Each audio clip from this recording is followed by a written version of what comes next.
আচ্ছা, আমরা একটা স্ক্রিন শেয়ার করি, আমরা একটু ক্লাস করি। আমরা আজকে পড়বো right form of verb. Sebanti madam যে পার্টস অফ স্পিচ ক্লাস নিয়েছেন, সেখানে তো ভার্ব অবশ্যই ছিল। স্যার ম্যাম তো পার্টস অফ স্পিচ ক্লাস হয়নি স্যার। বুঝিনি স্যার ম্যাম কোনো গ্রামার ক্লাস নেয়নি স্যার, ও, ম্যাম আচ্ছা, লিটারেচার লিটারেচার নিয়েছে।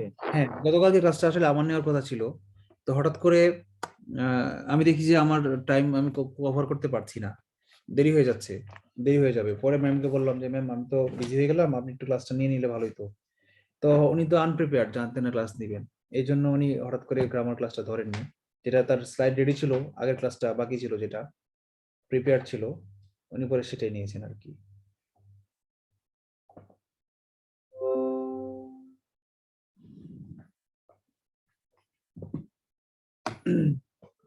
তো ঠিক আছে, আমি যে আপনাদের গ্রুপে যে ছবিটা দিয়েছি, এখানে একটা শিট দিয়েছি, সেখানে কিছু কথা লেখা আছে।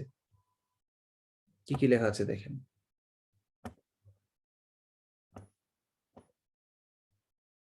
লেখা আছে যে কোন কোন ক্ষেত্রে কোন কোন টেন্স হয়, রাইট ফর্ম অফ ভার্বের প্রথম ইয়েটাই শুরু হয়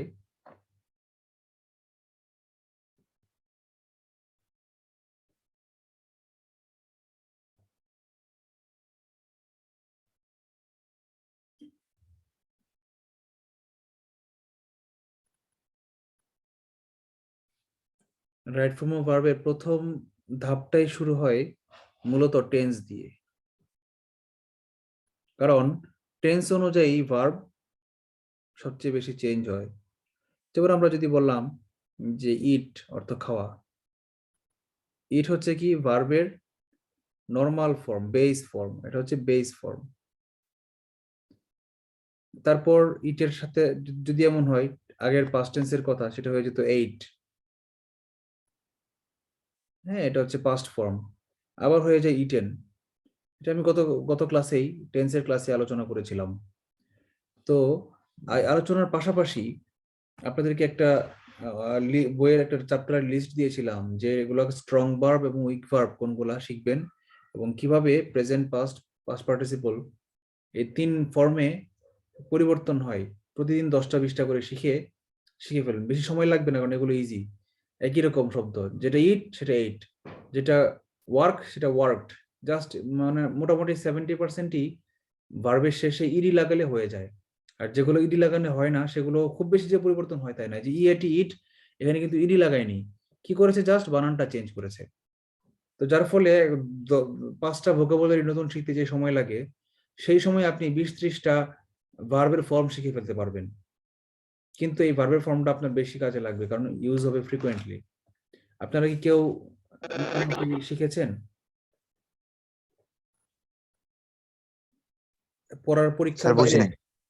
আমি বলেছি, আপনারা কি কেউ এই বাসায় বাড়তি সময়ে যে ভার্বের 3টা ফর্ম শিখতে বলেছিলাম, মুখস্থ করতে বলেছিলাম, এখানে তো আর বোঝানোর কিছু নেই। 3টা ফর্ম আপনি মুখস্থ করে করবেন। ইটের পাস্ট টেন্স এটিই, এটা কি আমার বানান করে বুঝিয়ে বলতে হবে? এটা আপনি নিজে নিজে মুখস্থ করবেন, যে ইট মানে পাস্ট টেন্স এইট, আর পাস্ট পার্টিসিপল ইটেন, এটা তো আপনি মুখস্থ করবেন। আমি টেন্সের ক্লাসের দিন বলে দিয়েছিলাম প্রতিদিন 5টা 10টা করে এগুলো ফর্ম শিখবেন। খুব বেশি নেই, বইয়ে মনে হয় 100 200 250 মতো আছে। তো আমি আজকে আবার একটা হাম্বল রিমাইন্ডার দিচ্ছি, এগুলো হয়তো পরীক্ষায় আমাদের আসবে না সরাসরি, কিন্তু এগুলো যদি না জানেন, পরীক্ষায় যে বাক্যটা আসবে সেটা আপনি পারবেন না। ঠিক আছে, ভার্বের সবগুলো এই প্রেজেন্ট, পাস্ট, পার্টিসিপল এই ফর্মগুলো আপনারা নিজে নিজে প্রতিদিন মুখস্থ করবেন। আচ্ছা, আর আজকে আমরা যেটা পড়বো, যে আমরা এই টেন্সের সাথে বিভিন্ন ফর্ম কিভাবে চেঞ্জ হয় আমরা একটু দেখব। যেমন প্রেজেন্ট ইনডিফিনিট, আপনারা একটু কমন সেন্স অ্যাপ্লাই করবেন, তাহলে মুখস্থ করতে লাগবে না। মুখস্থ করলে লাভও নাই, কারণ মুখস্থ করে মনে রাখতেও পারবেন না। প্রেজেন্ট ইনডিফিনিট কখন হয়?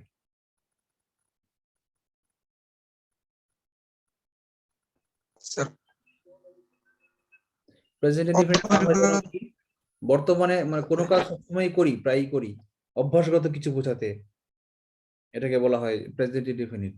করে আমি ভাত খাই, এটা কিন্তু আমি ভাত খাচ্ছি এই মুহূর্তে, এটা কিন্তু না। বা একটু আগে আমি ভাত খেয়েছি, এটা কিন্তু প্রেজেন্ট ইনডিফিনিট না। ইনডিফিনিট মানে কি? প্রায়ই করে, অভ্যাসগত। ঠিক আছে, এই অভ্যাসগত জিনিসগুলো বোঝাতেই প্রেজেন্ট ইনডিফিনিট টেন্স হয়। এখন এই অভ্যাসগত সাথে সম্পর্ক আছে এরকম কিছু ইংলিশ ওয়ার্ড খুঁজে বের করে। কেমন? যেমন হ্যাবিচুয়াল। হ্যাঁ, বলি, কি বললেন? হ্যাবিচুয়াল। Habitual, right. মানে হ্যাবিট থেকে শব্দটা এসেছে, হ্যাবিচুয়াল। তিনি হ্যাবিট বললো না কেন বলেন তো? হ্যাবিট হচ্ছে অভ্যাস, আর হ্যাবিচুয়াল মানে অ্যাডজেক্টিভ, অভ্যাসগত। এই যে গত বলেছি না, এই গত দিয়েই আমি অভ্যাসটাকে অ্যাডজেক্টিভে মানে বিশেষণে কনভার্ট করে ফেলেছি। অভ্যাসগত, হ্যাবিচুয়াল। যেমন অলওয়েজ মানে কি? সবসময় করে, অভ্যাসগত। অফেন মানে কি? সর্বদা। প্রায়ই করে। I often eat rice. এক কথায় এই আই ইট রাইস এর সাথে, আই ইট রাইস কি একটা প্রেজেন্ট ইনডিফিনিট টেন্স না? এই ইটের আগে যে ওয়ার্ডগুলো বসালে বাক্যটা সঠিক হয়, সেই সবগুলোর ক্ষেত্রেই প্রেজেন্ট ইনডিফিনিট হবে। ঠিক আছে, যেমন I often eat rice correct, I always eat rice correct, I sometimes I eat rice correct, মাঝে মাঝে আমি ভাত খাই। কিন্তু আমি কি বলতে পারবো সামটাইমস আই এট রাইস? মাঝে মাঝে আমি ভাত খেতাম, এটা কি বলা যাবে? না স্যার। বলা যাবে না। সামটাইমস, অফেন, এভরিডে না, আবার বলা যাবে, ব্যাপার আছে। যেমন এভরিডে আমি ভাত খাই, আমি এখন ভাত খাই, এটা বলা যায় কারেক্ট। আবার পাস্ট ইনডিফিনিট টেন্সেও কিন্তু অনেক সময় এভরিডে কারেক্ট হয়। যেমন যদি বলি আমি যখন ইউরোপে ছিলাম তখন প্রতিদিনই বাস্কেটবল খেলতাম। when I was in Europe I used to সেই জায়গায় ইউজড টু play তো every day। কিন্তু এখানে নরমালি এভরিডে বলা যাবে না, ঠিক আছে? ওই ইউজ টু দিয়ে পাস্ট ফর্মে কনভার্ট করে পরে এভরিডে ইউজ করা যাবে। এই ভুলটা আমি কিন্তু আপনাদের কনসেপ্টটা ক্লিয়ার করে দিলাম। কেউ যদি ভাবেন যে স্যার তো বলেছেন এভরিডে থাকা মানে প্রেজেন্ট ইনডিফিনিট, সুতরাং পাস্ট টেন্সে এভরিডে থাকতে পারবে না, এটা কিন্তু না। এই ভুলটা আপনারা করবেন না। সকল খারই খারক, কিন্তু সকল খারক খার নয়। ঠিক আছে, কথাটা কি বুঝতে পেরেছেন? এভরিডে যদি নরমালি থাকে আই ইট রাইস এভরিডে, তাহলে এটা ঠিক আছে, প্রেজেন্ট ইনডিফিনিট। কিন্তু তার মানে এটা বলি নাই যে পাস্ট ইনডিফিনিট টেন্সে কখনোই এভরিডে থাকতে পারবে না, এটা কিন্তু ঠিক না। পাস্ট ইনডিফিনিট টেন্সে এভরিডে থাকতে পারে, কিন্তু সেখানে ওই যে ইউজড টু বা এরকম আরো কোনো ফ্রেজ ওয়ার্ড বা গ্রুপ ওয়ার্ড বা কোনো সিঙ্গেল ওয়ার্ড যেটা আপনার এই এভরিডে শব্দটাকে পাস্ট টেন্সে কনভার্ট করবে, এরকম কিছু থাকতে হবে। তা না হলে এটা পাস্ট ইনডিফিনিট টেন্সে নরমালি এভরিডে হবে না। স্যার হ্যাড টু দিলেও মনে হয় হ্যাড টু, হ্যাঁ, আই হ্যাড টু এরকম হয়, right. I had to eat rice every day, আমাকে সবসময়ই ভাত খাইতে হইতো, মানে বাধ্যতামূলক কিছু বোঝাচ্ছে, বাধ্যবাধকতা বোঝাচ্ছে, অতীতকালের বাধ্যবাধকতা। I had to eat rice every day. আচ্ছা, ওকে। তারপর আরো কিছু বলি যে ডেইলি, নর্মালি ডেইলি আমি আই ইট রাইস ডেইলি, কিন্তু I am eating rice daily হবে? হবে না। প্রতিদিন আমি ভাত খাই, রেগুলারলি মানে নিয়মিত ভাত খাই, রেগুলারলি, ইউজুয়ালি। ইউজুয়ালি মানে কি বলেন তো? সাধারণত। সাধারণত। নর্মালি, এটাও সাধারণ। সাধারণত। হ্যাঁ, নর্মালি আর ইউজুয়ালি একই। ইয়ে কিন্তু এক না, এই রেগুলারলি কিন্তু এক না। রেগুলারলি আর ইউজুয়ালি পার্থক্য আছে। অকেশনালি মাঝে মাঝে, বিভিন্ন অকেশনে, অনুষ্ঠান উপলক্ষে, অথবা মাঝে মাঝে এমনি আছে, মাঝে মাঝে, সরি অকেশন মানে সিঙ্গেল এস।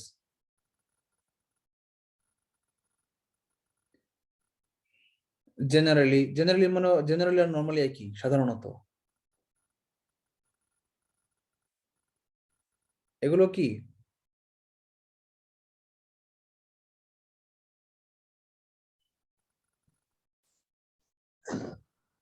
এগুলো হচ্ছে প্রেজেন্ট ইনডিফিনিট টেন্সে হয়। আবার প্রেজেন্ট কন্টিনিউয়াস টেন্সে কোনগুলো হয়? Now. I am eating rice now. I am eating rice এর পরে যে ওয়ার্ডটা দিলে কারেক্ট হয় সেটাই হবে শুধুমাত্র প্রেজেন্ট কন্টিনিউয়াস টেন্সে। যেমন I am eating rice now, correct or wrong? Sir right. I right am eating sir, rice currently, জি স্যার, কারেক্ট না ভুল? Sir correct. কারেন্টলি। তারপর I am sir eating till rice until এগুলো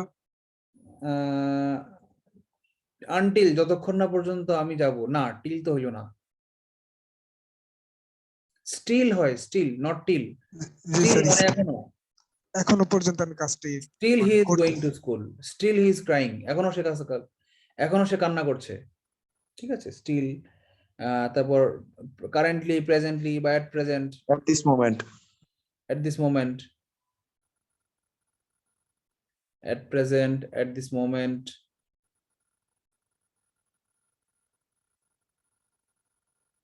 right now, right now, yes, এই যে নাও তো বললাম, নাও right now একই। তারপর অনেক সময় অনুজ্ঞামূলক বাক্যেও কিন্তু প্রেজেন্ট ইন কন্টিনিউয়াস টেন্স হয়। লুক হি ইজ ক্রাইং, দেখো বাচ্চাটা কাঁদতেছে, ঠিক আছে? Look, look he is crying.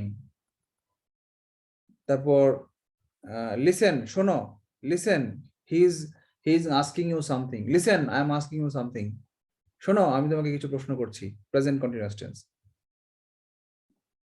আচ্ছা, তাহলে হোমওয়ার্ক কি? এগুলো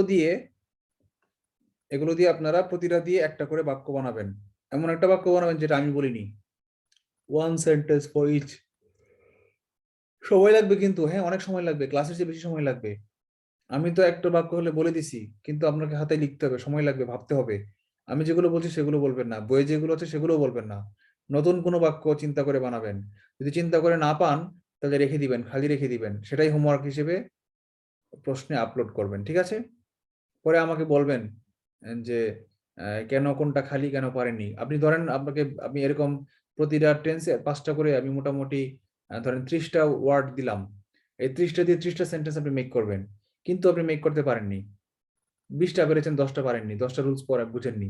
সেই 10টা আপনি খালি রাখবেন এবং কমেন্টে আমাকে মেনশন দিয়ে কমেন্ট করবেন যে স্যার এই রুলসটা কেন এরকম হইলো, আমি বুঝি না, আমি এর জন্য এটা খালি রেখে দিছি। আমি আপনাকে সেই কমেন্টে রিপ্লাই দিব, ঠিক আছে? আচ্ছা, স্যার হ্যাঁ, এটা কি গ্রুপে পোস্ট দিতে হবে?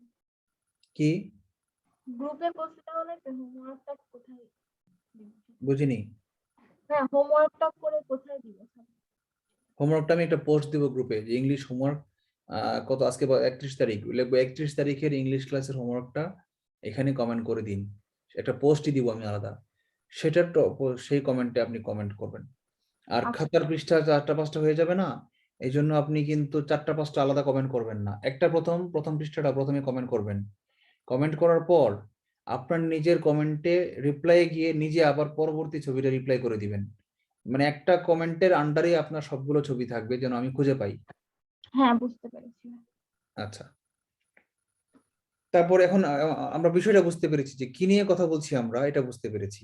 ওই যে আছে না যে অনেক টিচার পড়ায়, টিচার ক্লাসের শেষে বলে বুঝতে পারছো, তখন ছাত্ররা বলে কি যে বুঝি নাই তাই বুঝি নাই, মানে আসলে আপনি কি বলতে চাচ্ছেন আমি তাই বুঝি নাই, এরকম যেন না হয়।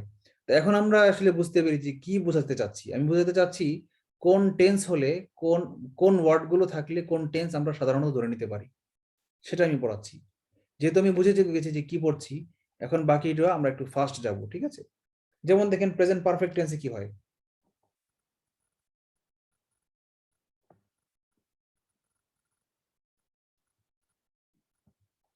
প্রেজেন্ট পারফেক্ট টেন্সে কিছু এক্সাম্পল আমি দিই। অলরেডি, মনে করেন already he has eaten rice, মানে অলরেডি সে কাজটা করে ফেলেছে।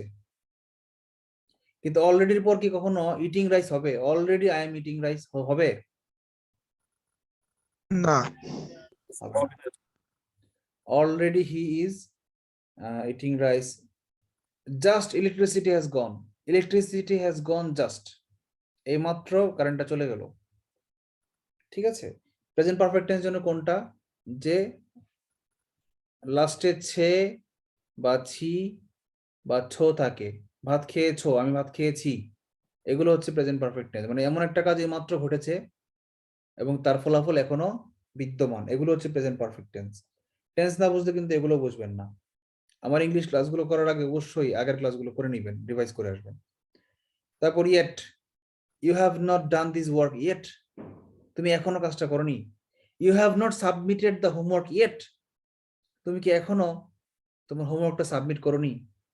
এই যে আমি একটা সাবজেক্ট সেন্টেন্স বানালাম, এরকম একটা সেন্টেন্স আপনিও বানাবেন, ঠিক আছে। Never I have gone to কি আমেরিকা, আমি কখনো আমেরিকা যাই নাই। নেভার এভার,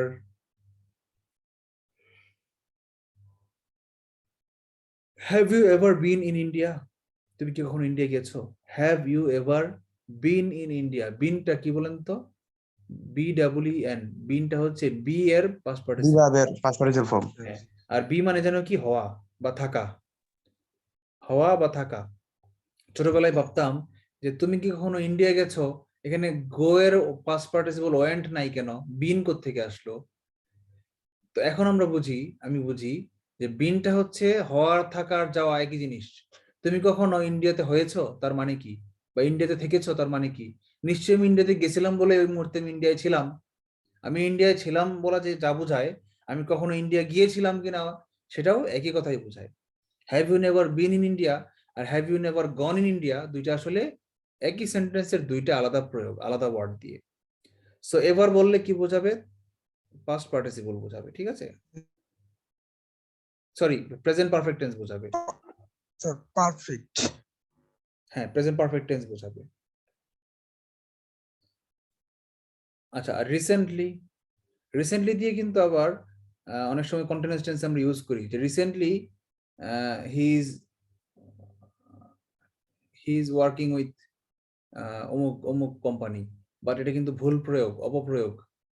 এটা হবে কি জানেন, recently he has join that company, সাম্প্রতিককালে মানে খুব ইদানিং সে ওই কোম্পানিতে জয়েন করেছে। এখনো করছে এটা বোঝায়নি, এখনো করছে বললে আপনাকে আর রিসেন্টলি ইউজ করা যাবে না। এখনো সেই কোম্পানির সাথে কাজ করছে বোঝালেই, প্রেজেন্ট কন্টিনিউয়াস টেন্স হয়ে গেলেই আপনাকে ইউজ করতে হবে কি বলেন তো, currently. Currently he is working with that company, ঠিক আছে। কি বুঝতে পেরেছেন। জি স্যার। সোহেল আছো,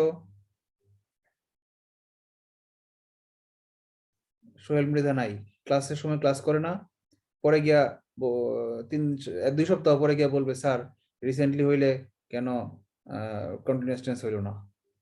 খুব বিরক্ত লাগে কিন্তু, ক্লাস না করে যারা ক্লাস করবে না রেগুলার তাদেরকে কিন্তু আমি কমেন্ট থেকে ব্লক করে দিব, মানে এই মেসেঞ্জারের সাপোর্ট থেকে রিপ্লাই দিব না কিন্তু। আমি কিন্তু প্রতিদিন স্ক্রিনশট নিচ্ছি কে কে ক্লাস করছে না করছে। আমি এবং ঘোষণা করে একটা পোস্ট দিব যে রেগুলার ক্লাস যারা না করবে তাদের কোনো ব্যাকগ্রাউন্ড সাপোর্ট দিব না। আর যারা রেগুলারলি ক্লাস করতে পারেন না, ভিডিও দেখেন, তারা ভিডিও দেখে আমাকে মেসেঞ্জারে জানাবেন স্যার অমুক তারিখে ভিডিওটা আমি আজকে এইমাত্র দেখলাম, মানে বুঝবো তাহলে আপনি ক্লাস করছেন। অ্যাটেন্ডেন্সে আপনার নামটা আমি ইনপুট দিয়ে রাখবো। ওকে, এগুলো হচ্ছে কি, এগুলো হচ্ছে প্রেজেন্ট পারফেক্ট টেন্সের উদাহরণ। এরকম এই যে আমি শীটটা দিয়েছি না, এই সবগুলো শীট আপনাদেরকে বলেছিলাম ক্লাস শুরুর আগে 5 মিনিট রিডিং করেন। সবাই কি রিডিং করে কোনো প্রবলেম পেয়েছেন? যদি না পান তাহলে আমরা আর 15 মিনিট 10:30 পর্যন্ত আমরা ইয়ে পড়ি, একটু স্পেশাল রুলস গুলো পড়ি। এগুলো নর্মাল রুলস গুলো আপনারা পারবেন। স্যার আমি একটা কথা বলবো স্যার। বলেন। স্যার আমি তো কিছুদিন বাড়িতে ছিলাম, যার কারণে স্যার কয়েকটা ক্লাস করতে পারি না, আর লোডশেডিং এর কারণে, নেটের কারণে একটু প্রবলেম হয়েছে। তো পরবর্তীতে সেই ক্লাসগুলো আমি করছি, তো আপনাকে তো জানানো হয় নাই। সমস্যা নাই, এই তো পর্যন্ত স্যার যারা আমাকে হয়েছে কি পিছনের গুলো দরকার নাই, আজকের পর থেকে এই ঘোষণা কার্যকর হবে যে যারা এখন থেকে রেগুলারলি ক্লাস করবেন না। স্যার আমার 3টা ক্লাস মিস গেছে জাস্ট। আচ্ছা, ব্যাপার না। আচ্ছা, এখন আমি কিছু ওয়ার্ড বলি, বলেন তো as soon as এটার সাথে কি হবে? এটা কোন স্যার এটা তো সিম্পল স্যার। বুঝিনি সিম্পল সেন্টেন্স, এটা as soon as equal present indefinite tense sir. একটা example then. as soon as the thief saw the police, he ran away. Wait as soon as যখনই মাত্র মানে as soon as শব্দের অর্থ কি বলেন তো? As যেই soon as মাত্র। অর্থ যেই মাত্র মানে যখনই। আচ্ছা যেই মাত্র the thief পুলিশ saw বা পুলিশ জি, saw মানে জি, কি স্যার। দেখেছিল, দেখা স্যার দেখা না সি saw স মানে পাস্ট আপনি কিন্তু একটু আগে বললেন প্রেজেন্ট ইনডিফিনিট, তার মানে কি ভুলটা ভেঙেছে? জি স্যার ওকে, তাহলে Past. সবাই শুনে রাখেন যে এটাই যে as soon as টা একটা স্পেশাল ওয়ার্ড, এটা ইউজ হয় পাস্ট ইনডিফিনিট টেন্সের ক্ষেত্রে। as soon as এর অর্থ কি জানেন না এমন কেউ আছেন? লিখতে হবে যেই মাত্র বা যখনই।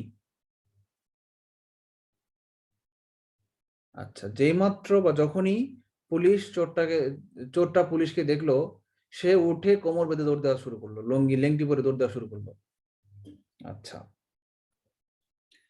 তো এখন এটা নিয়ে একটা বিশেষ একটা কোশ্চেন এসেছে, আমি একটু ধরি দেখি আপনারা পারেন কিনা, বলতে পারেন কিনা। কেউ বই দেখবেন না, হ্যাঁ আমার সাথে থাকেন। I opened the door as soon as I dash the bell. আমি দরজাটা খুলেছিলাম, I opened the door I heard. as soon as I dash the bell. Bell অর্থ কি বলেন তো?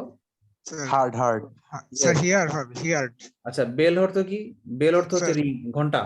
আমি ঘন্টা শোনা মাত্রই দরজাটা খুলেছি বা খুলেছিলাম বা খুলছি বা খুলবো এরকম কিছু। আচ্ছা এখন আনসারের অপশনগুলো আমি একটু বলে দিই কি কি আছে। I have heard. হেয়ার্ড না, উচ্চারণটা কিন্তু হার্ড, হ্যাঁ HEARD, ই এর উচ্চারণ নাই, এটা কিন্তু উচ্চারণ হার্ড। HARD হার্ড অর্থ শক্ত, আর HEARD হার্ড অর্থ শোনার পাস্ট টেন্স, শুনেছিলাম। দুইটার উচ্চারণ কিন্তু হুবহু সেম, কোনো পার্থক্য নেই। হার্ড, হ্যাভ হার্ড আছে অপশনে, ওয়াজ হিয়ারিং আছে,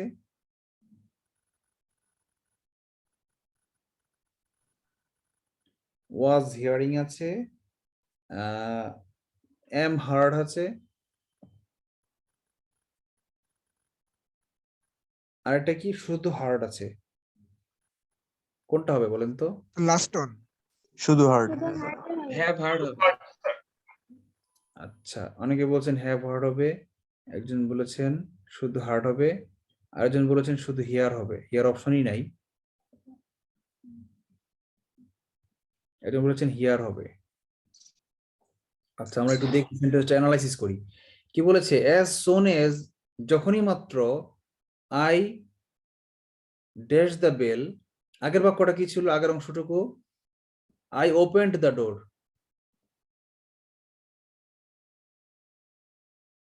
I opened the door মানে কি? আমি খুলেছিলাম দরজাটি, আমি দরজাটি খুলেছিলাম যখনই মাত্র ড্যাশ দ্য বেল, যখনই মাত্র, বাংলায় বলেন তো কি হবে? যখনই মাত্র বেলটা কি হবে বলেন তো? শুনছিলাম নাকি শুনেছিলাম? বাংলা বলেন, শুনছিলাম না শুনেছিলাম? শুনেছিলাম শুনেছিলাম, এটা কি পাস্ট টেন্স না পাস্ট ইনডিফিনিট না পারফেক্ট? পাস্ট ইনডিফিনিট না ইনডিফিনিট পাস্ট পারফেক্ট যিনি বললেন তিনি কি আমার টেন্সের কাজটা করেছিলেন? করেছিলাম স্যার, মানে ভুলে বলে ফেলছি, মানে ভুলে গেছেন? ইনফিনিটি না হবে। না না, মনে আছে কিনা স্ট্রাকচারটা? কখন পাস্ট পারফেক্ট টেন্স হয় মনে আছে? জি স্যার, কখন বলেন তো? মানে Past কি, perfect মানে tense উদাহরণ হিসেবে মানে একটা special case, past perfect tense কিন্তু একটা স্পেশাল কেস, ওখানে সব টেন্সের মতো না, একটা ব্যতিক্রম। কি যেন ছিল সেই ব্যতিক্রম? এটা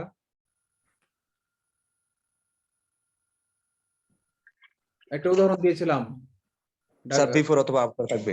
ইয়েস, আচ্ছা। আফটার থাকবে, দুইটা ক্লজ থাকবে। ডাক্তার আসিবার পূর্বে রোগী মারা গিয়েছিল, এরকম টাইপের থাকবে। এখানে কিন্তু সেই টাইপের নাই, বিফোর আফটার নাই কিন্তু, সুতরাং এটা পাস্ট পারফেক্ট টেন্স হবে না। এখন বুঝতে পেরেছেন? জি স্যার। আচ্ছা আমরা কি করছি জানেন? আমরা জাস্ট প্র্যাকটিস করছি। প্র্যাকটিস করলে কি হবে জানেন? আমাদের ডেভেলপ হবে। আচ্ছা আমাদের গণযোগাযোগ প্রশিক্ষণ তথ্য মন্ত্রণালয় আমাদের ডিপার্টমেন্টের 2001 সালে ভর্তি পরীক্ষা আসছে। We were watching the news. আমরা পাস্ট কন্টিনিউয়াস টেন্স কিন্তু খেয়াল করেন, we were watching past tense, past continuous. We were watching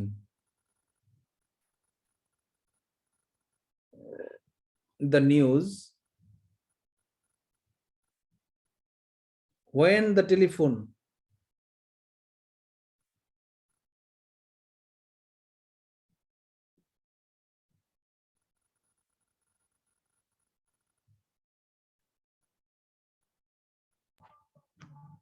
waiting এর পরে কি স্যার ফর হবে? waiting না watching, see এটা see when the telephone কি হবে অপশনে? একটা আছে ring, rang rang ring, rang, rung. দেখেন এই যে আপনি কিন্তু আটকে গেলেন, এই যে ভার্বের present form, past form, past participle form না জানার কারণে কিন্তু আপনি আটকে যাবেন।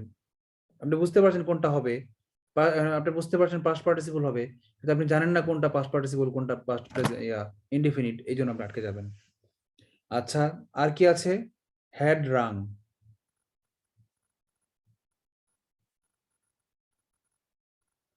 আর কি আছে? রিঙ্গিং। আচ্ছা বলেন তো, র্যাং আর রাং এই দুটোর মধ্যে পাস্ট ইনডিফিনিট কোনটা, পার্টিসিপল কোনটা? Rang past indefinite, indefinite past আর রাং indefinite. হইতাছে past participle. Yes, this is past indefinite, আর রাং হচ্ছে পার্টিসিপল। আচ্ছা, ring rang rung, ring rang rung মুখস্থ করবেন 20 বার, ring rang rung, ring rang rung, এভাবে মুখস্থ করবেন। আচ্ছা, আমরা পার্টিসিপল শুনলাম, ইনডিফিনিটও জানলাম, এখন এখানে কোনটা বসবে বলেন তো? when the র্যাং হবে। telephone, কেন র্যাং হবে? স্যার ওই যে হোয়াইল হোয়েন এর একটা নিয়ম আছে যে এক পাস্ট ইনডিফিনিট আর এক পাস্ট কন্টিনিউয়াস। আচ্ছা, যদি এমন হইতো একটা অপশন থাকতো ওয়াজ রিঙ্গিং, তাহলে কি কারেক্ট হইতো? না, ও পাস্ট কন্টিনিউয়াস তো স্যার আগের ক্লজটাতে হয়ে গেছে, we were watching sir the news. একই সেন্টেন্সে ডাবল কন্টিনিউয়াস বসতে পারবে না স্যার, একটা Good. যে কোনো একটা। Good, we were watching the news, আমরা খবরটা দেখছিলাম। when the telephone rang, যখন টেলিফোনটা বেজে উঠেছিল। আচ্ছা, একই টেন্সে দুইটা পাস্ট কন্টিনিউয়াস বসতে পারবে না কেন? যদি আমি বলি এমন যে যখন বৃষ্টি হচ্ছিল তখন আমরা শীতে কাঁপছিলাম বা ভয়ে শীতে কাঁপছিলাম। when it was raining we were trembling on cold, ভুল হইলো কোথায়?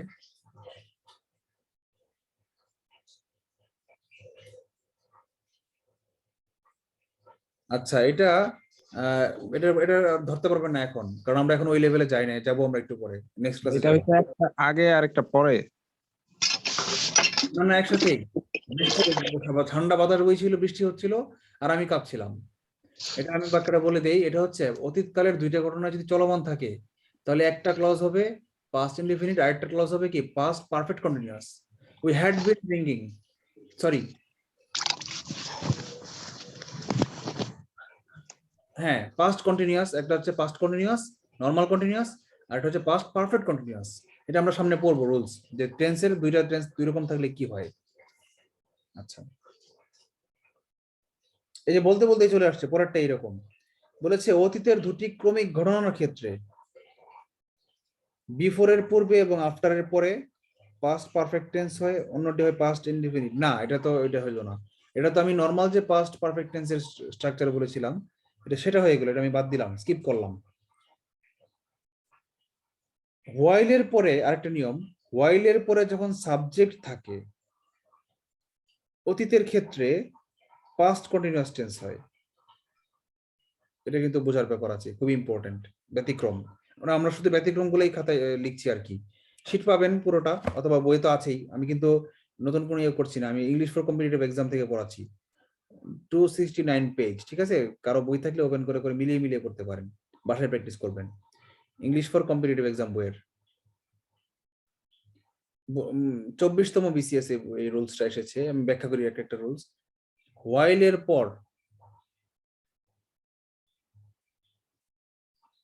এর পর যদি সাবজেক্ট থাকলে অতীতের ক্ষেত্রে পাস্ট কন্টিনিউয়াস টেন্স হয়, কিন্তু হোয়াইলের ঠিক পরপরই সাবজেক্ট না থেকে যদি সরাসরি ভার্বটা থাকে তাহলে সেই ভার্বের সাথে আইএনজি যোগ হয়। বিষয়টা কেমন বাংলাটা আমি বলে দেই। যখন আমি ভাত খাচ্ছিলাম তখন বিড়াল ম্যাও ম্যাও করছিল।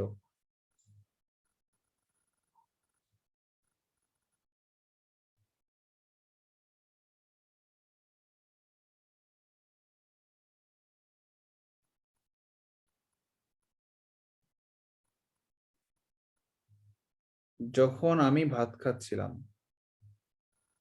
কলমটা আজকে খুব ডিস্টার্ব করছে আবারও। যখন আমি ভাত খাচ্ছিলাম, ঠিক আছে, এর ইংরেজিটা কি হবে কেউ বলেন তো? When I was eating rice. হ্যাঁ, when I বা when না while I was eating rice, correct.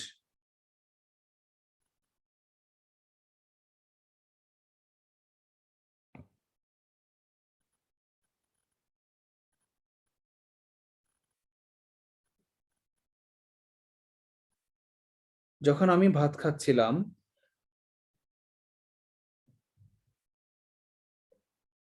I saw a cat, আমি একটি বিড়াল দেখেছিলাম।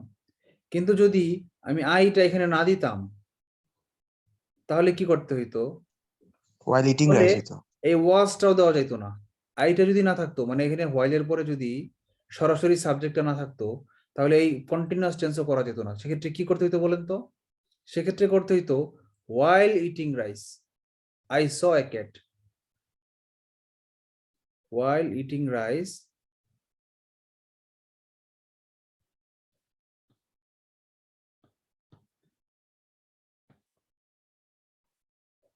I saw a cat. saw হইলো কেন বলেন তো? ওই যে ইনডেফিনিট, একটা ইনডেফিনিট হলে আরেকটা কি হয়? পাস্ট ইনডেফিনিট হলে আরেকটা পাস্ট কন্টিনিউয়াস টিং হয়। I saw a cat, এখানে কিন্তু I see a cat দিলে হবে না। while eating rice, আমি যখন খাচ্ছিলাম, I saw a cat, আমি একটি বিড়াল দেখেছিলাম। আচ্ছা, বিসিএসে যেটা আসছে সেটা হচ্ছে কি, while his brother discusses the effects of pollution, বাক্যটা এই পর্যন্তই, পরেরটা নাই। পরে সামথিং কিছু একটা ঘটেছিল বা ঘটবে বা ঘটে এরকম কিছু ধরে নেন, কিন্তু এইটুকুই আমরা কারেকশন করি। while his brother, এটুকু আছে, ঠিক আছে, কমন বলেছে while his brother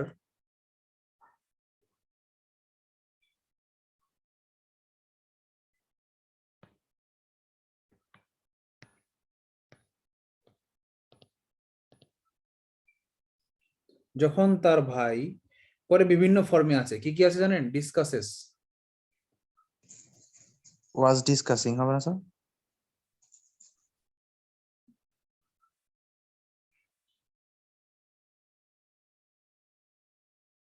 ডিসকাসেস আছে, তারপর ডিসকাস্ট আছে,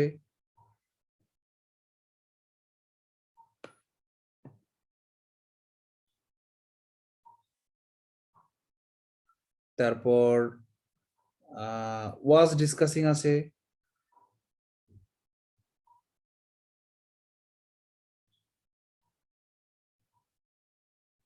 হ্যাঁ একজন অলরেডি বলেছেন যে এখানে ওয়াজ ডিসকাসিংটাই হবে। কেন? কারণ যেহেতু এখানে হিজ ব্রাদার দেওয়া আছে, মানে সরাসরি হোয়াইলের পরে আমার সাবজেক্টটা মানে কে করছে সেটা দেওয়া আছে, এই জন্য আমার এটা কি past normal past continuous tense হবে। কিন্তু যদি হিজ ব্রাদার না থাকতো তাহলে কি হইতো বলেন তো? ডিসকাসিং। রাইট রাইট, শুধু ডিসকাসিং হইতো। 5 নম্বরে অপশন আছে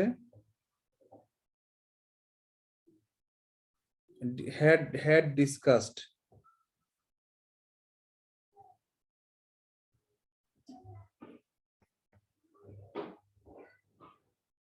had discussed, তাহলে এখানে আনসার কোনটা বললাম আমরা? while his brother was discussing। আচ্ছা, এই রুলসটা আজকে ক্লাসের আগে জানতেন কে কে?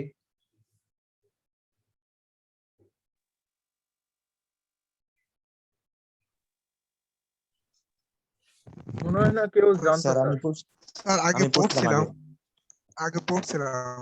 আচ্ছা আবার বলতে হবে, আমি আবার বলি, একজন তো- বুঝতে পারেননি। বলেছে হোয়াইল এর পরে যেহেতু হিজ ব্রাদার আছে মানে সাবজেক্ট আছে, হোয়াইল এর পরে যদি সাবজেক্ট থাকে তাহলে নর্মাল পাস্ট কন্টিনিউয়াস টেন্স আকারে বসাইতে হয়।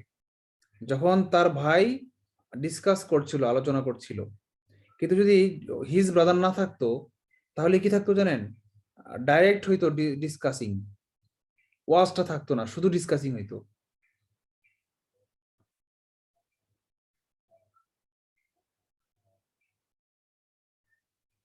এবং এই সাবজেক্টটা তখন পরে বসতো, ঠিক আছে? while discussing the effects of কি ছিল এখানে, ইফেক্টস অফ কি, এনভায়রনমেন্ট পলিউশন, বাক্যটা লিখে দিই আর আলাদা করে দুইটা বাক্য লিখি, দুইটা ফর্মই লিখি। এখানে যে বাক্যটা আছে সেটা হচ্ছে এরকম, while his brother was discussing, এটা গ্যাপে আছে, এটা অপশনে আছে, was discussing একসাথে,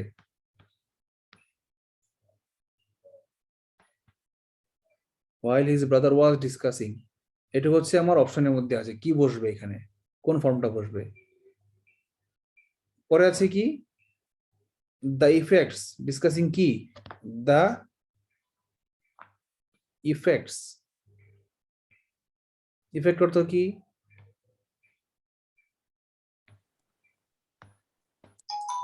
বলেন, প্রভাব। effect অর্থ কি? প্রভাব, প্রভাব। স্যার। হ্যাঁ, প্রভাব। effects of pollution মানে কি?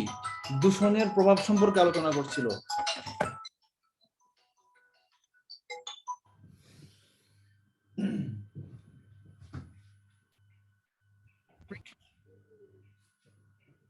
তো যেটা বলছিলাম, যখন তার ভাই এই দূষণের প্রভাব সম্পর্কে আলোচনা করছিল, এরপর আর কিছু নাই, বিশেষ এটাই আসছে। ধরেন আমি পরের একটা অংশ অ্যাড করি, হি বিকেম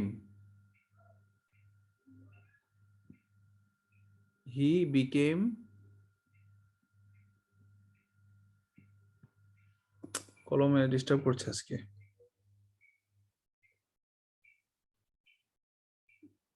ভেরি কনসার্নড, উদ্বিগ্ন। আচ্ছা, এখানে দেখেন সাবজেক্ট কোথায়, এই বাক্যের সাবজেক্ট কোথায়? এই বাক্যের সাবজেক্ট হচ্ছে হিজ ব্রাদার, এখানে বলে দিয়েছে। কিন্তু যদি শুরুতে সাবজেক্টটা না বলে দিত, এই একই বাক্যকে আমরা আরেকভাবে ট্রান্সলেট করতে পারতাম। সেটা কিভাবে পারতাম বলেন তো? কেউ একজন বলে ফেলেন তো আমার আগে।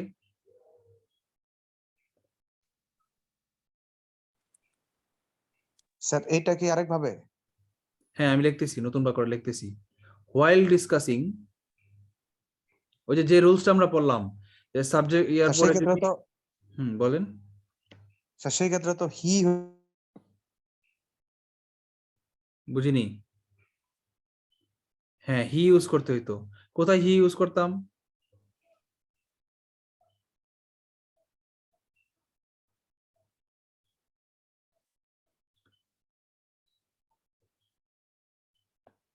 বলেন কোথায় ইউজ করতাম হিটা?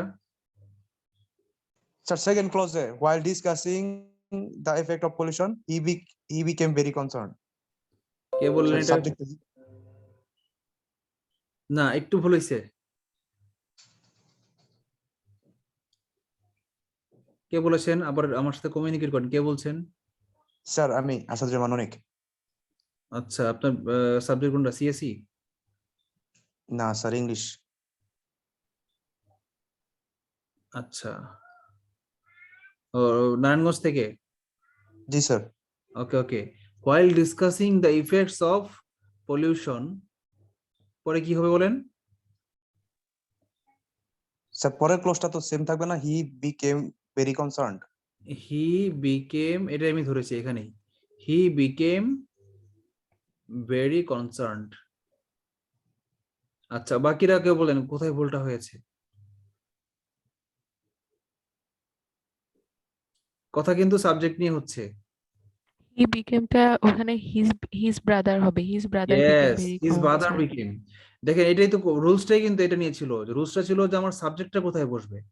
যদি হোয়াইল এর পরে সরাসরি সাবজেক্ট বসে হোয়াইল হিজ ব্রাদার, তাহলে কি করতে হবে বলেন, জানেন?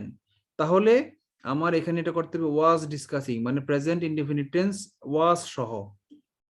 আর যদি আমি হোয়াইল এর পরে সাবজেক্টটা না দেই, সাবজেক্টটা উজ্জ্ব করে দেই, তাহলে সরাসরি ডিসকাসিংটা দিয়ে দিব। তখন আমার সাবজেক্টটা কোথায় চলে যাবে জানেন? এই যে পলিউশনের পরে সেকেন্ড ক্লোজে যখন সাবজেক্টটা আসবে, সে কি হয়েছিল? While walking in the garden my mother saw a snake. বাগানে হাঁটার সময় আমার আম্মু একটা সাপ দেখলেন। কিন্তু যদি আমি আমার আম্মুটা স্টার্টিং এ দিয়ে দিতাম, তাহলে হোয়াইল এর পরে ওয়াকিং দেওয়া যেত না। তাহলে কি দিত? While my mother was walking in the garden he saw a snake. কথাটা কি পার্থক্যটা বোঝাতে পেরেছি? হোমওয়ার্ক এরকম আরেকটা বাক্য আপনারা তৈরি করবেন। স্যার একটু কনফিউশন ছিল। বলেন। হিটা স্যার হি হবে না, হিটা হবে কি? আমার বক্তব্যটা ক্লিয়ার করে নি। আমার বক্তব্যটা হচ্ছে হিটা হবে হিজ ব্রাদার। এবার আপনার কনফিউশনটা বলেন। স্যার কোন জায়গায় সেকেন্ড ক্লোজে? হ্যাঁ, সেকেন্ড ক্লোজে হিট হবে না, এটা হিজ ব্রাদার হবে।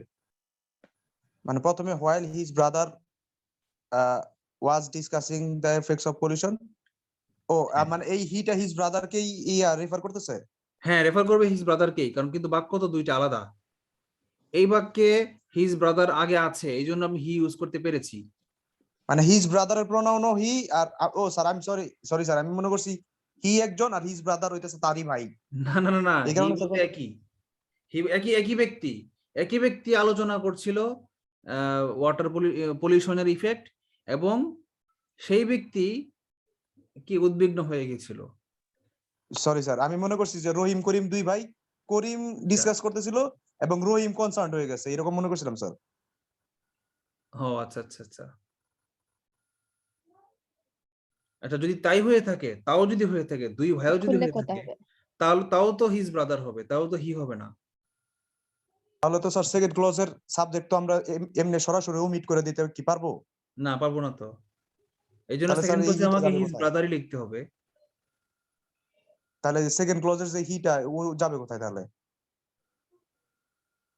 আচ্ছা, যদি এমন হয় যে একজন ভাই আলোচনা করছিল পলিউশন, আর তার ভাই, ও আচ্ছা আচ্ছা, তাইলে তো সেন্টেন্সই হয় না এক একটা, যদি দুই ভাইয়ের ভাই হয়।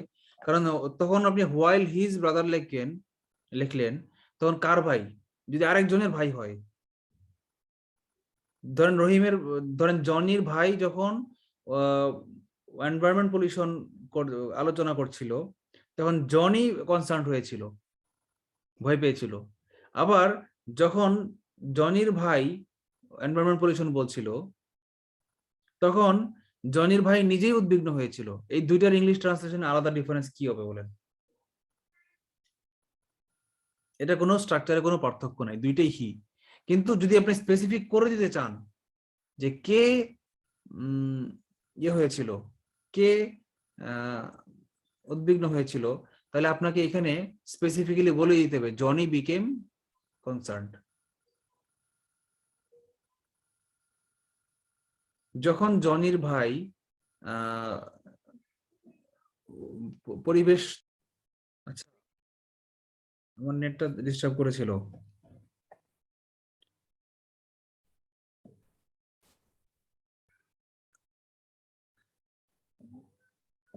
শুনতে পাচ্ছেন আমাকে? জি স্যার। আচ্ছা, যেটা বলছিলাম, স্ক্রিনশটটা চলে গেছে না, এক মিনিট।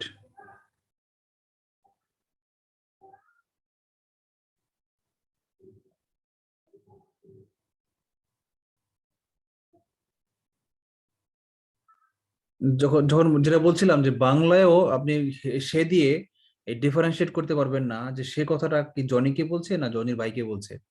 আপনি বাংলা একটা বাক্য কল্পনা করেন তো, যখন জনির ভাই পরিবেশ দূষণ নিয়ে ক্লাস করাচ্ছিল, তখন সে খুব উদ্বিগ্ন হয়েছিল। সে কে, জনি নাকি জনির ভাই? বাংলায় কি হবে বলেন তো? স্যার জনির ভাই হবে তাহলে। জনির ভাইকেই বোঝাবে এক্স্যাক্টলি। কিন্তু যদি জনিকে স্পেসিফিক্যালি রেফার করতে চান তাহলে বলে দিতে হবে হয় তখন জনি খুব উদ্বিগ্ন হয়েছিল, যখন জনির ভাই ইয়ে সম্পর্কে কথা বলছিল তখন জনি খুবই উদ্বিগ্ন হয়েছিল, এভাবে বলতে হবে। তা না হলে যেহেতু আপনি বলেছেন জনির ভাই কথা বলছিল, তার মানে সাবজেক্টটা জনি নিজে না, সাবজেক্টটা হচ্ছে জনির ভাই। এই জন্য হি দিলে অ্যাকচুয়ালি জনির ভাইকে রেফার করবে। কথাটা কি বুঝতে পেরেছেন? কার কোনো প্রশ্ন জি আছে? স্যার, বুঝতে পারছি। স্যার যদি ডিফারেন্ট সাবজেক্ট হয় তাহলে তো দুই সাবজেক্টই মেনশন করাই লাগবে। না, সাবজেক্ট ডিফারেন্ট না, সাবজেক্ট তো স্পেসিফিক্যালি বলে দিয়েছি যখন জনির না ভাই না স্যার, কথা এই বলবে। জায়গায় ঠিক আছে, এইখানে ঠিক আছে, মানে আচ্ছা, হি যদি হিজ ব্রাদারকে রেফার করে তাহলে ঠিক আছে, কিন্তু সাবজেক্ট যদি ডিফারেন্ট হয় তাহলে দুইটাই মেনশন করা লাগবে না? হ্যাঁ হ্যাঁ, দুইটা না, যাকে মেনশন করবেন, যাকে রেফার করে তাকে মেনশন করতে হবে। যদি এমন বোঝাইতো জনির ভাই যখন কথা বলতেছিল তখন জনি ভয় পাইছিল, তখন বলতে হবে when Johnny's brother discussing was discussing the effects of pollution, Johnny became concerned। জি স্যার, তখন জনি, এটাই বলতেছিলাম স্যার। হ্যাঁ। আমরা আজকে আমাদের রুলস কিন্তু এটা ছিল না, আমরা কিন্তু অনেক আপার লেভেলে শিখে ফেলেছি। আমাদের রুলসে যেটা ছিল, যে মেইন যে পয়েন্টটা যেটা ছিল, সেটা ছিল কি? সেটা ছিল while discussing the effects of pollution. Subject যখন না থাকবে, সেকেন্ড বাক্যে দেখেন, while discussing the effects of pollution, এখানে কিন্তু সাবজেক্ট নাই। তখন সাবজেক্টটা কি করতে হবে জানেন? ওই সেকেন্ড ক্লজের শুরুতে নিয়ে আসতে হবে। এবং তখন কিন্তু আর হি দিলে চলবে না, কারণ তখন হি দিলে হিটা কে, উপরে তো কেউ নাই, তাহলে হি বলতে কাকে রেফার করছে? এখানে নাই, বাক্য ভুল। কিন্তু এইখানে আগের বাক্যে হি ঠিক আছে, কারণ কি আগের বাক্যে একটা সাবজেক্ট আছে, এই হিটা ওই যে হিজ ব্রাদারকে রেফার করছে, ভাইকে রেফার করছে। ঠিক আছে? কারো কোনো প্রশ্ন আছে এই রুলসটা নিয়ে? এগুলোই কিন্তু সেন্টেন্স মেকিং এর বেসিক। আপনি যদি আমার এই ক্লাস করার পরে আপনি ওই যে স্পোকেন ইংলিশ ক্লাসে যান, আপনি খুব ভালো পারফর্ম করবেন। ক্রেডিটটা কিন্তু নিবে ওই কোচিং, কিন্তু ব্যাকগ্রাউন্ডে কিন্তু ক্রেডিট তৈরি করে দিয়েছি আমি। একটা ওয়েবসাইটের পিছনে কি থাকে জানেন? ব্যাকগ্রাউন্ডে ডাটাবেস।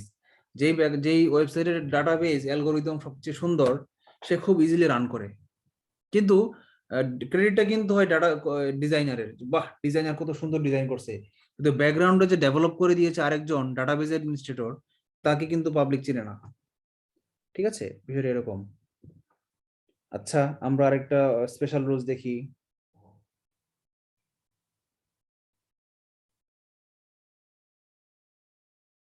ফিউচারের কোনো বাক্যে যদি টাইম ডিউরেশন থাকে, খেয়াল করেন, future special rule, future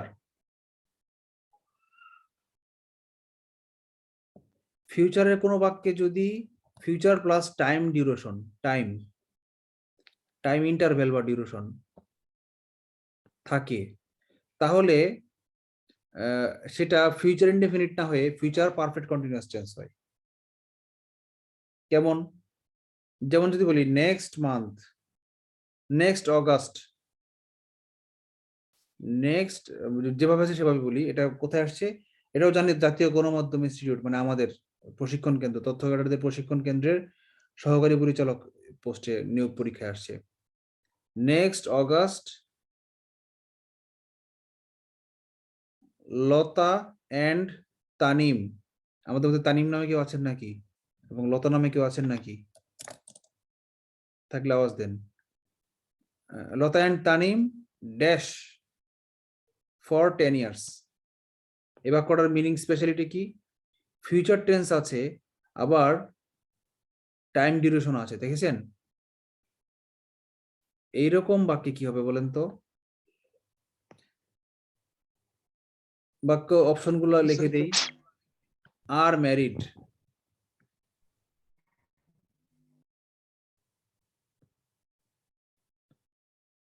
R married, have been married,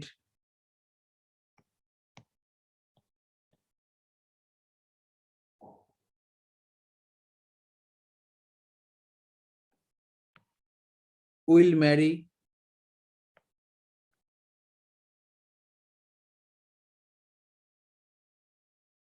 will have been married.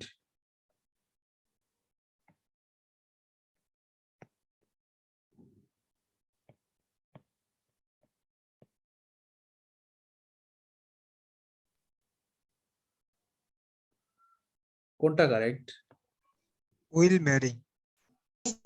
will have been হবে will have been married. Future plus time duration থাকলে কি হয়? কোন টেন্স হয়? মুখে বলে দিয়েছিলাম। ফিউচার প্লাস টাইম ডিউরেশন থাকলে কোন tense? Future perfect continuous tense হয়। ফিউচার খাতায় লিখেন, ফিউচার পারফেক্ট কন্টিনিউয়াস টেন্স।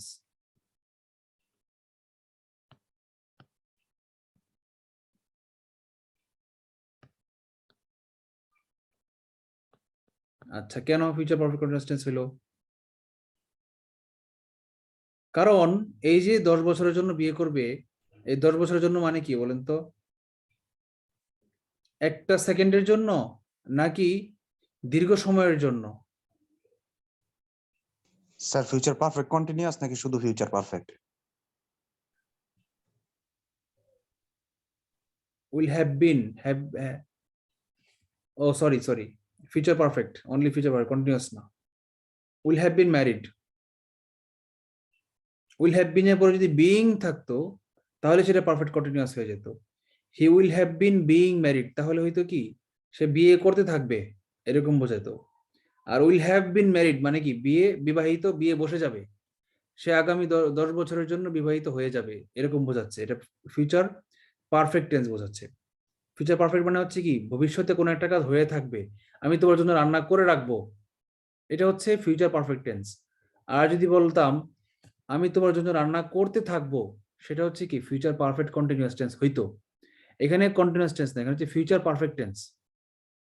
অর্থাৎ ফিউচারের সাথে যদি কখনো টাইম ডিউরেশন হয় তাহলে দুইটা ঘটনা ঘটতে পারে, হয় ফিউচার পারফেক্ট টেন্স হবে, না হয় ফিউচার পারফেক্ট কন্টিনিউয়াস টেন্স হবে, যে কোনো একটা হবে। এখানে কিন্তু কন্টিনিউয়াস টেন্সটা নাই, এখানে আছে কি ফিউচার পারফেক্ট টেন্স সরাসরি আছে।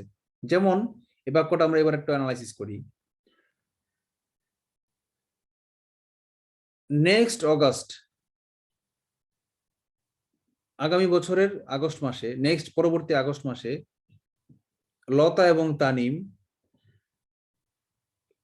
Will have been married for 10 years. এই যে ফর 10 ইয়ার্স আছে মানে কি টাইম ডিউরেশন 10 বছরের জন্য। এই 10 বছরের জন্য থাকার কারণেই উইল ম্যারি দেওয়া যাবে না। তা না হইলে নর্মালি উইল ম্যারি দেওয়া যাইতো। যদি এইটুকু না থাকতো তাহলে আমরা কি বলতাম জানেন? Next August Lata and Tanim will marry, এটা হইতো তখন। স্যার বলেন। স্যার এই নিয়মটা নেক্সট ক্লাসে বুঝালে ভালো হয় স্যার, আজকে অনেক ইয়ে লাগতেছে। ও বোরিং লাগছে না? ঠিক আছে, আজকে ক্লাস ইয়ে করে দিই। বোরিং না মানে ইয়া লাগতেছে আর কি, অনেক একটু লোড হয়ে গেছে বেশি মনে হচ্ছে। আচ্ছা, আপনি ইংলিশ অনার্স স্টুডেন্ট, আপনারই যদি লোড লাগে তাহলে অন্যদের অবস্থা তো নিশ্চয়ই আরো খারাপ। তাহলে আমি স্যার আজকে চতুর্দিকে আওয়াজ তো স্যার মানে মাথা একদম বার্ডেন হয়ে আছে। আপনি কি ঢাকায়? বন্যা কি ঢাকায়? জি স্যার। ও আচ্ছা, ঠিক আছে। সবাইকে নববর্ষের শুভেচ্ছা জানিয়ে আজকে ক্লাসটা এখানে শেষ করছি। শুভ নববর্ষ সবাইকে। Very very Sir. Happy new year, best wishes. The next year will be a year of prospect and change and success, we believe. Okay, ইনশাআল্লাহ। Inshallah, Thank you sir. and everybody please keep me We- on your prayers. আমার জন্য সবাই দোয়া রাখবেন, দোয়া করবেন। Yes sir. Yes, We sir. wishes for you sir. অবশ্যই sir আমাদের জন্য দোয়া করবেন sir. Inshallah. I always pray for you. I always pray to Almighty Allah for you and for your success. Thank you, sir. Thank you sir. Thank you very much. Allah Hafiz. Good night. Assalamu alaikum. Walaikum salam.